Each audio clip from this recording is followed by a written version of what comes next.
Hello everyone, আজকে আমরা explain করতে চলেছি আনচার্টেড মুভিটি মূলত এক প্রাচীন গুপ্তধন খুঁজে বের করার উপর ভিত্তি করে তৈরি করা হয়েছে। মুভিটিতে মূলত অনেক বেশি অ্যাডভেঞ্চার দেখানো হয়েছে। চলুন দেখে নেওয়া যাক মুভিটি কেমন ছিল। শুরুতেই আমরা মুভির মেন ক্যারেক্টারকে একটি কার্গো প্লেনে ঝুলন্ত অবস্থায় দেখতে পাই, আর সে গুন্ডাদের সাথে ফাইট করছিল। কিন্তু এক পর্যায়ে সে কার্গো বক্সের উপর দিয়ে পড়ে যাচ্ছিল, কিন্তু একটি হাত তাকে ধরে ফেলে। আর এই বিপদের মুহূর্তেই নেট আমাদের বর্ণনা করতে থাকে সে ভয়ঙ্কর অবস্থায় কিভাবে পৌঁছেছে। ফলে তার ঘটনা থেকে আমরা জানতে পারি নেট ছোটবেলা থেকে অনাথ, আর তার বড় ভাই স্যামকেও আমরা দেখতে পাই, যারা কিনা ছোট থেকে অনাথ আশ্রমে বড় হয়েছে। কিন্তু স্যাম একটু প্রাপ্তবয়স্ক হওয়ার পর থেকেই কোনো একটি প্রাচীন গুপ্তধন খোঁজার উদ্দেশ্যে বিভিন্ন তথ্য জোগাড় করতে শুরু করে। আর এই সমস্ত তথ্য উদ্ধার করতে স্যাম নেটকে নিয়ে একটি মিউজিয়ামে পৃথিবীর সমৃদ্ধ মানচিত্র চুরি করার চেষ্টা করে, কিন্তু তারা দুইজন সিকিউরিটি গার্ডের কাছে ধরা পড়ে যায়। পরবর্তীতে তাকে অনাথ আশ্রম থেকে বহিষ্কার করে পুলিশের কাছে ধরিয়ে দেওয়া হয়। কিন্তু স্যাম শেষবারের মতো তার রুমটি দেখার উদ্দেশ্যে বলে রুমে গেলে রুম থেকে সে জালনা দিয়ে পালিয়ে যায়। কিন্তু পালানোর আগে স্যাম তার ভাই নেটকে একটি আংটি দিয়ে যায় আর বলে, এটি আমাদের ঐতিহ্যবাহী একটি আংটি, যেটা আমাদের পূর্বপুরুষের। এটা আমি তোমাকে গিফট করে যাচ্ছি আমার স্মৃতি হিসাবে। আর স্যাম ওইখান থেকে চলে যাওয়ার পর নেট একটি দেশলাইট দিয়ে একটি কাগজের নিচে আগুন জ্বালিয়ে ধরে। একটি কাগজের সিক্রেট মেসেজ ভেসে ওঠে, যাতে লেখা ছিল স্যাম তাকে অনেক বেশি ভালোবাসে। যাই হোক, আমাদেরকে 15 বছর পরের দৃশ্য দেখানো হয়, আর এখানে আমরা নেটকে দেখতে পারি একজন বারটেন্ডার হিসাবে। নেট ওইখানে বারের কাজ করে, তার পাশাপাশি বারে আসা মানুষকে ভুলিয়ে বালিয়ে তাদের কাছ থেকে সবকিছু চুরি করে নেয়। একদিন রাতে কাজ করার সময় নেটের সাথে বেক্টর স্ট্যাটলি নামে একজন লোক দেখা করতে আসে। লোকটা বলে, আমি তোমাকে আর তোমার বড় ভাই স্যামকে অনেক আগে থেকেই চিনি। বছর খানিক আগে আমরা একসাথে কাজ করতাম। বেক্টরের এসব কথা শুনে নেট বলে, তোমার এইসব কথায় আমার কোনো ধরনের ইন্টারেস্ট নেই বলে বেক্টর ওইখান থেকে চলে যায়। কিন্তু নেট তার পকেটে বেক্টরের একটি কার্ড খুঁজে পায়, যেখানে বেক্টরের ঠিকানা দেওয়া ছিল। পরের দিন দেখা যায় নেট ওই ঠিকানাটি অনুসরণ করে বেক্টরের বাড়ি অব্দি পৌঁছে গিয়েছে। আর বাড়িতে ঢুকে একটু ঘোরাঘুরি করতে সে ওই ম্যাপটা দেখতে পায়, যেটা 15 বছর আগে ছোট সময় স্যাম ও সে চুরি করতে গিয়ে ধরা পড়েছিল। এবার ওইখানে বেক্টর চলে আসে আর নেটকে বলে, তুমি যখন আসবেই তো আগে বলনি কেন? কিন্তু নেট তাকে বলে, তুমি আমাকে আগে বলো তুমি এই ম্যাপটা কোথায় পেয়েছো। না জানি এই ম্যাপটা পাওয়ার আশায় কতজন তাদের জীবন হারিয়েছে, কারণ এই ম্যাপে নাকি অনেক বড় গুপ্তধন পাওয়ার রাস্তা বলে দেওয়া আছে। কিন্তু এটা শুধু মাত্র মিথ্যে একটি গল্প ছাড়া আর কিছুই নয়। কিন্তু বেক্টর তখন বলে, এটা মিথ্যে কোনো গল্প না, আমি এর জন্যই তোমাকে ডেকেছি। আমি চাই আমরা দুইজন মিলে এই গুপ্তধন খুঁজে বের করি, আর পরবর্তীতে তা আমরা সমান সমান করে ভাগ করে নিব। কিন্তু নেট রাজি হয় না, বলে আমার এইসবে কোনো ইন্টারেস্ট নেই। কিন্তু বেক্টর তখন তাকে তার ভাইয়ের ছবি দেখায় আর বলে, তুমি যদি এই কাজটি করো তাহলে তুমি তোমার ভাইকে খুঁজে পেতে পারো। যাই হোক, নেট ওইখান থেকে চলে আসে আর তার বাড়িতে সে তার ভাইয়ের রেখে যাওয়া সকল জিনিসপত্র দেখতে থাকে, এমনকি তার ভাইয়ের দেওয়া সেই শেষ আংটিটাও সে দেখে। এতে করে নেট অনেক বেশি ইমোশনাল হয়ে পড়ে, আর সে সিদ্ধান্ত নেই সে তার ভাইকে ফিরে পেতে বেক্টরের সাথে সে কাজটি করবে। পরের দিন সকালে নেট বেক্টরের সাথে দেখা করার পর বেক্টর তাকে একটি ছবি দেখায়। বেক্টর বলে, এটি কোনো ছবি নয়, এটি ওই গুপ্তধন অব্দি পৌঁছানোর একটি চাবি। মূলত এই গুপ্তধন অব্দি পৌঁছানোর দুইটা চাবি আছে। একটি চাবি অলরেডি আমাদের কাছে আছে, আর দ্বিতীয় চাবিটি আছে ওই আকসার কোম্পানিতে। খুব তাড়াতাড়ি এই চাবিটি নিলাম করা হবে, কিন্তু আমাদের তার আগে এই চাবিটি চুরি করতে হবে। তাই তারা সারাদিন প্ল্যান করতে থাকে কিভাবে তারা এই চাবিটি চুরি করবে। আর চাবিটি নিলামের দিন তারাও একদম রেডি হয়ে সবার সাথে ঢুকে পড়ে সেই কোম্পানিটিতে। আর ঢোকার পথে তারা এক সন্ন্যাদ্য ব্যক্তিকে দেখতে পায়, যার নাম শান্তিও এই চাবিটিকে তাদের পৈতৃক সম্পত্তি বলে দাবি করে। যাই হোক, নেট ও বেক্টর তাদের কাজ শুরু করতে যাবে, কিন্তু তাদের জয়ী নামে একজন মহিলার সাথে দেখা হয়ে যায়। জয়ী তাদের হাবভাব দেখে বুঝে যায় নিশ্চয়ই তারা এখানে কোনো আকাম করতে এসেছে। তাই জয়ী তাদের উপর খেয়াল রাখতে আরো দুইজনকে তাদের পিছনে লাগিয়ে দেয়। নেট তখন এই বিল্ডিং এর ইলেকট্রিক্যাল রুমে যায় বিল্ডিং এর পাওয়ার অফ করে দেওয়ার জন্য, যাতে অন্ধকারে বেক্টর চাবিটি চুরি করতে পারে।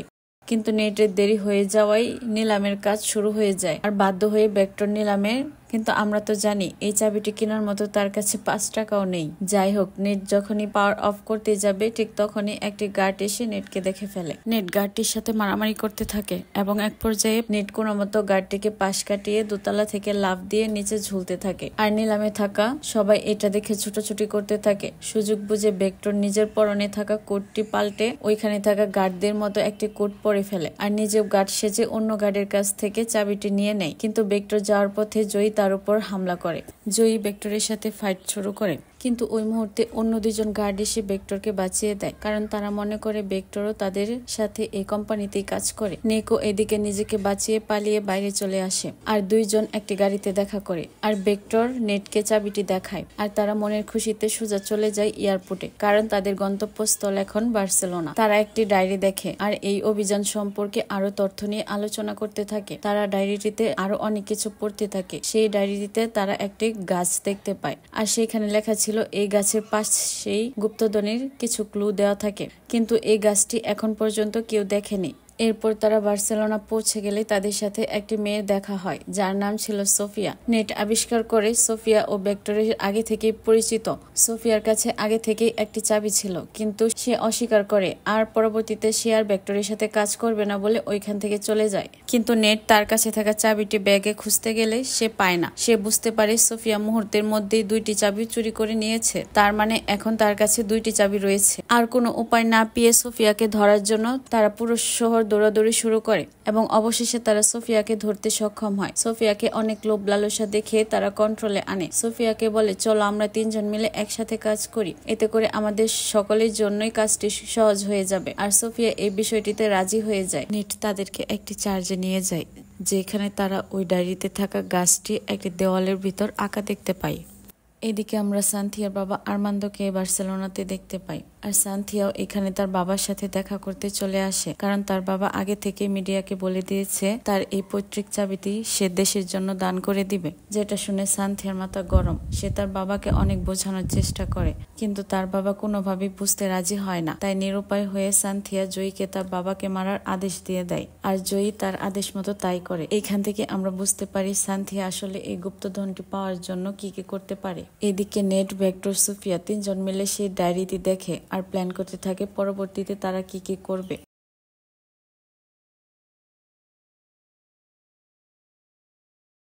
আর সেই প্ল্যান মতোই তারা 3 জন চলে যায় আবারও সেই চার্চটিতে। আর নেট ওই চার্চে ঢুকেই কিছু পোস্ট কার্ড দেখতে পায়, যা দেখে সে অবাক হয়ে যায়, কারণ তার ভাইয়ের স্যামের দেওয়া কার্ডগুলো আর এইখানে থাকা কার্ডগুলো একই ছিল।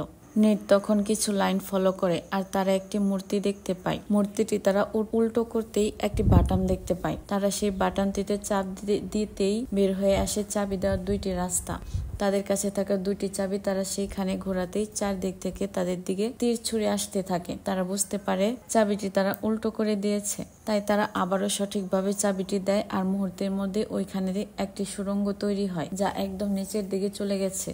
নেট ও সোফিয়া সেই টানেলে প্রবেশ করে আর ভেক্টর নেটের ফোনে একটি ট্র্যাকার অন করে দেয়, যাতে তারা কোথায় যাচ্ছে সে তা জানতে পারে আর তাকে ফলো করতে থাকে। কিন্তু কিছু দূর যেতেই ভেক্টর বুঝতে পারে জয়ী তাকে ফলো করছে। আর অন্যদিকে নেট ও সোফিয়া টানেলের মধ্যে দিয়ে পৌঁছে যায় একটি ক্লাবে। আর ক্লাবে তারা একটি সিক্রেট ডোর দেখতে পায়। কেউ যেন কিছু বুঝতে না পারে, তাই তারা ক্লাবে কাপল ডান্স শুরু করে। আর নেট এখানে কিছুটা সময় কাটাতে চায় যাতে সে তার প্ল্যানটি সফলভাবে করতে পারে, তাই সে সেখানে গিয়ে বারটেন্ডারের কাজও শুরু করে। কিন্তু জয়ের সাথে থাকা কিছু গুন্ডা তাকে দেখে ফেলে আর মুহূর্তেই তাদের সাথে তার মারামারি শুরু হয়ে যায়। এইদিকে সোফিয়া দরজাটিতে একটি লক দেখতে পায় আর সে সুযোগ পেয়ে ওইখানে তাদের চাবিটি ঘোরাতেই একটি সুড়ঙ্গ তৈরি হয়ে যায়। সোফিয়া নেটকে ডাক দিয়ে দ্রুত আসতে বলে আর নেট সবাইকে ফাঁকি দিয়ে ওই সুড়ঙ্গে ঢুকে পড়ে।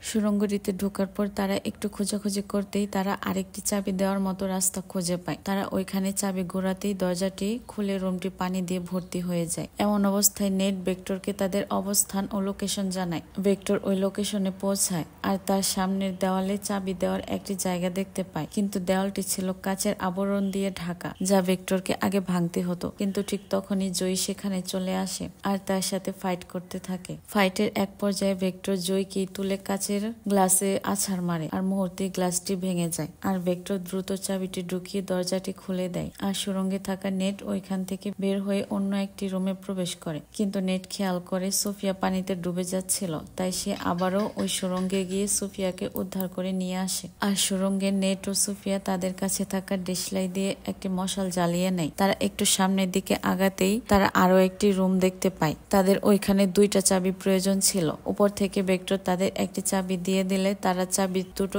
এক করে দরজাটিতে ঢুকিয়ে দেয় আর দরজাটি খুলে ভিতরে প্রবেশ করে। দরজাটি খুলতেই তারা তাদের সামনে 4টি বিশাল সাইজের পাত্র দেখতে পায়। তারা দুইজন তো মহা খুশি। তারা ভাবতে থাকে হয়তো পাত্রটিতে ভরা সব সোনা দানা রয়েছে। নেট সোফিয়াকে উঁচু করে ধরে। সোফিয়া পাত্রটির ঢাকনা খুলে আর সে খুব অবাক হয়ে যায়, কারণ সেখানে কোনো সোনা ছিল না। সে পাত্র ভর্তি শুধু লবণ দেখতে পায় আর মুহূর্তেই বিশাল পাত্রগুলো ভাঙতে শুরু করে আর তারা দুইজন মাটিতে ছিটকে পড়ে যায়। এবার দুইজন পড়ে থাকা সেই লবণ থেকে একটি ম্যাপ খুঁজে পায়, যেটা ছিল ওই গুপ্তধন খুঁজে বের করার আসল ম্যাপ। আর বাইরে যে ম্যাপটি তাদের কাছে ছিল সেটা ছিল ইনকমপ্লিট ম্যাপ। আর নেট ম্যাপটি দেখেই বুঝতে পারে এই গুপ্তধন তাদের এই বার্সেলোনাতে নেই, বরং সেইটা আছে ফিলিপাইনের কোথাও লুকানো। নেট সোফিয়াকে এটি বলতে গেলে দেখা যায় সোফিয়া তার দিকে গুলি তাক করে আছে আর তাকে বলছে ম্যাপটি তাকে দিয়ে দিতে। আমরা বুঝতে পারি সুযোগ বুঝে সোফিয়াও বেইমানি করলো। কি আর করার, নেট সোফিয়াকে ম্যাপটি দিয়ে দেয় আর সে ম্যাপটি নিয়ে যাওয়ার সময় নেটকে বলে তুমি ভেক্টরকে জিজ্ঞাসা করো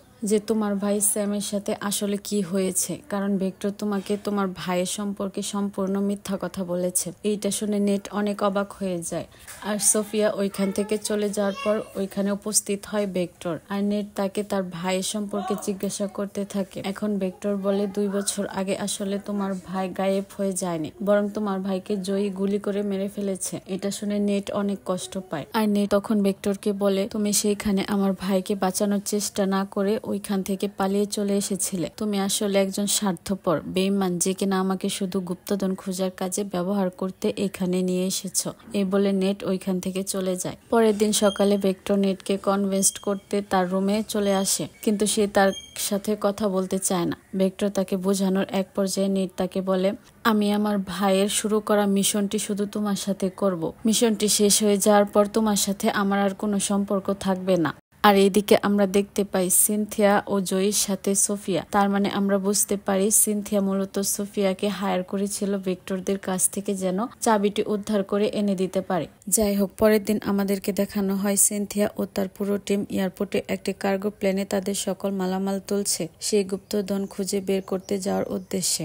সোফিয়া সিনথিয়াকে সেই ম্যাপটি দিয়ে দেয় আর এই সব কিছু দূর থেকে নেট ও ভেক্টর দেখছিল। এইদিকে সোফিয়া সিনথিয়াকে ম্যাপটি পুরো বুঝিয়ে দেয় আর বলে এই গুপ্তধনটি ফিলিপাইনের একটি অঞ্চলের আশেপাশে কোথাও লুকানো আছে। সিনথিয়া সবকিছু বুঝে শুনে সেই কার্গো প্লেনটি নিয়ে রওনা হয়, কিন্তু মাঝপথে দেখা যায় জয়ী সিনথিয়ার গলা কেটে দেয়, যা দেখে সবাই খুব বেশি অবাক হয়ে যায় আর সোফিয়া নিজেকে লুকিয়ে ফেলে, কারণ সে খুব বেশি ভয় পেয়েছিল। কিন্তু জয়ী সোফিয়াকে খুঁজতে থাকে। এমন সময় একটা লাল গাড়ির ডিকি থেকে নেট ও ভেক্টর বের হয়ে যায়, যারা কিনা লুকিয়ে এই প্লেনে উঠে পড়েছিল। তারা ম্যাপটি চুরি করে আর এই প্লেন থেকে প্যারাশুটের সাহায্যে লাফ দিয়ে নিচে চলে যাবে চিন্তা করে, কিন্তু জয়ী তাদেরকে দেখে ফেলে। নেট জয়ীকে জিজ্ঞাসা করে তুমি কি সত্যি আমার ভাইকে মেরেছ? জয়ী কিছু না বলে চুপ করে থাকে আর তাদের সবার মধ্যে হট্টগোল শুরু হয়ে যায়। এক পর্যায়ে ভেক্টর প্যারাশুট নিয়ে পালিয়ে যেতে সফল হয়, কিন্তু নেটের পা একটি কার্গো বক্সে আটকে যায়। সে লাফ দিতে পারে না, কিন্তু বক্সটির সাথে নেট বাইরে চলে যায়। আর এই দৃশ্যটি মূলত আমাদের মুভির শুরুতে দেখানো হয়েছিল। এইদিকে আবার জয়ী সোফিয়াকে দেখে ফেলে, তাদের মধ্যে ফাইট শুরু হয়ে যায়। প্লেনে কোনো প্যারাশুট না থাকায় সোফিয়া সে লাল গাড়িটি নিয়ে ঝাঁপ দেওয়ার সিদ্ধান্ত নেয় আর সে তাই করে। গাড়িতে উঠে আর সবাইকে এড়িয়ে সামনের দিকে যেতে থাকে। পথে নেট তার গাড়ির সামনে চলে আসে। নেট গাড়িটির সাথে ধাক্কা খায় আর সে আবারও নিচে পড়ে যেতে থাকে, কিন্তু একটি কার্গো বক্সের উপর সোফিয়া বসে আর নেটের হাত ধরে তাকে উপরে তুলে টেনে আনে। আর তারা একটি কার্গো বক্সের প্যারাশুট ওপেন করতে সক্ষম হয় আর একটি মাছ সমুদ্রে গিয়ে পড়ে। আবার বাঁচতে বাঁচতে তারা একটি বিচে এসে পড়ে। বিচের কাছে থাকা একটি হোটেলে গিয়ে তারা ওঠে। হোটেলে গিয়ে তারা দুইজন তার ভাইয়ের পোস্ট কার্ড গুলো বেশ ভালোভাবে দেখতে থাকে আর ম্যাপের সাথে মিল করতে থাকে, কিন্তু কোথাও তারা কিছু খুঁজে পাচ্ছিল না। তারা এটা বুঝে যায় যে ম্যাপে ঠিক করে কোনো লোকেশন দেওয়া নেই। এইসব শুনে সোফিয়া ঘুমাতে চলে যায়, কিন্তু নেট তার কাজ করতেই থাকে। নেট তার ভাইয়ের একটি পোস্ট কার্ডের নিচে ক্যান্ডেলের আগুন দেয় আর সেখানে একটি সিক্রেট লেখা ভেসে ওঠে, যেখানে লেখা ছিল তোমার কাছে থাকা চাবি দুটো কম্পাসের মতো ব্যবহার করো। আর সেই লেখা মতো নেট কাজ করে আর সে একটি সঠিক লোকেশন পেয়ে যায়। নেট লোকেশনটি একটি ডায়েরিতে লিখে রাখে আর সে কাগজটি সেখানে রেখে ঘুমিয়ে পড়ে। নেট ও সোফিয়াকে ধরতে জয়ী ও তার লোকেরা পরের দিন সকালে ওই বিচে এসে উপস্থিত হয়, কিন্তু সকালে সোফিয়া ঘুম থেকে উঠে টেবিলে ডায়েরিটি পায় আর সে আবারও তা নিয়ে পালিয়ে যায়। নেট ঘুম থেকে উঠে দেখতে পারে লোকেশনের কাগজটি আর নেই। সে আগে থেকে বুঝতে পেরেছিল সোফিয়া খুব একটা সুবিধার না, সে এমনটা আবারও করবে। তাই নেট আগে থেকেই ভুল একটি লোকেশনের কাগজ টেবিলে রেখে দিয়েছিল আর আসল কাগজটি সে একটি বোতলে করে অন্য জায়গায় রেখেছিল।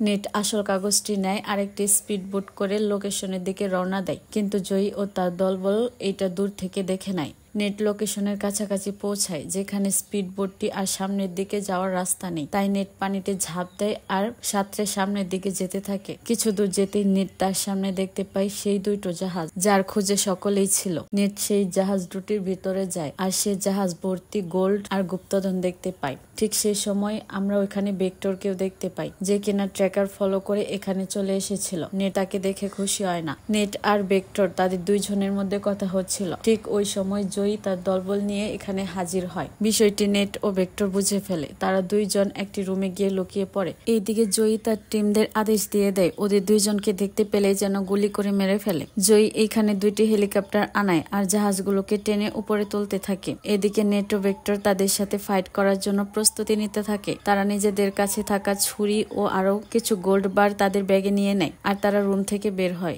গুন্ডাদের সাথে তাদের ফাইট শুরু হয়ে যায় আর এক এক করে তারা অনেকজনকে উপর থেকে নিচে ফেলে দিচ্ছিল। এক পর্যায়ে নেট ভেক্টরকে বলে এবার আমাদেরকে হেলিকপ্টারের কন্ট্রোল নিজের হাতে নিতে হবে। ভেক্টর লোহার চেইন ধরে উপরে উঠে আসে আর হেলিকপ্টারের পাইলটকে বাহিরে ফেলে দেয় আর সে হেলিকপ্টার চালাতে থাকে। এদিকে অন্য জাহাজটি থেকে জয়ী সবকিছু দেখতে পায় আর তার সকল দলবলকে আবারও এই জাহাজ থেকে পাঠিয়ে দেয় ওই জাহাজে। তারা নেটের সাথে ফাইট করতে থাকে।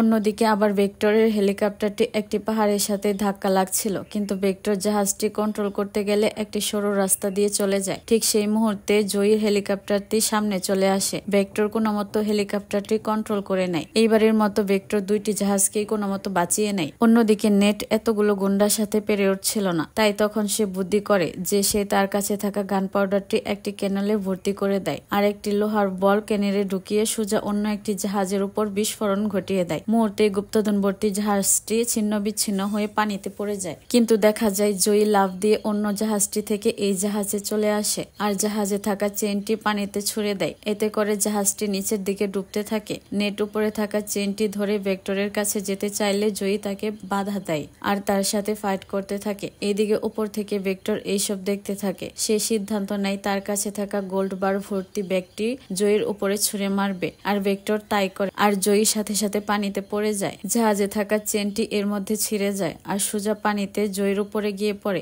এতে করে জয়ী ওখানেই মারা যায়। নেট কোনো মতো এসে হেলিকপ্টারে এসে পৌঁছায়। তারা দুইজন ভাবতে থাকে তারা এখান থেকে ফিরে গিয়ে জাহাজ থেকে সোনা নিয়ে আসবে, কিন্তু ঠিক ওই সময় দেখা যায় ফিলিপাইনের নেভির দল চলে এসেছে এখানে। এটা দেখে তারা জীবন বাঁচাতে গোল্ডের চিন্তা বাদ দিয়ে ওইখান থেকে পালিয়ে যায়। পালানোর সময় তারা উপর থেকে বেইমান সোফিয়াকে দেখতে পায়, যে কিনা এখনো নেটের দেওয়া ভুল লোকেশন খুঁজে বেড়াচ্ছে। এইটা দেখে তারা দুইজনে অনেক বেশি হাসতে থাকে আর নেট তার কাছে থাকা একটি মাত্র গোলবার বের করে ভেক্টরকে দেয়, যা পেয়ে ভেক্টর অনেক খুশি। মুভির শেষ পর্যায়ে আমাদেরকে একটি জেলখানায় স্যামকে দেখানো হয়, অর্থাৎ আমরা বুঝতে পারি স্যাম এখনো মারা যায়নি, বেঁচে আছে।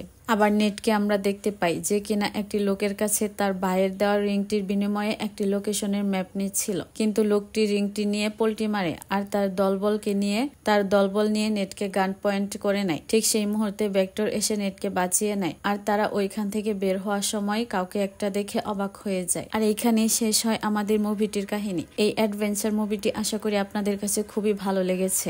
আর ভালো লেগে থাকলে অবশ্যই কমেন্টে জানাবেন। আর এইরকম নতুন নতুন ভিডিও পেতে অবশ্যই আমার চ্যানেলের পাশে থাকবেন। ভালো থাকবেন, সুস্থ থাকবেন। দেখা হবে আবারও নতুন কোনো গুপ্তধনের খোঁজ নিয়ে। আল্লাহ হাফিজ।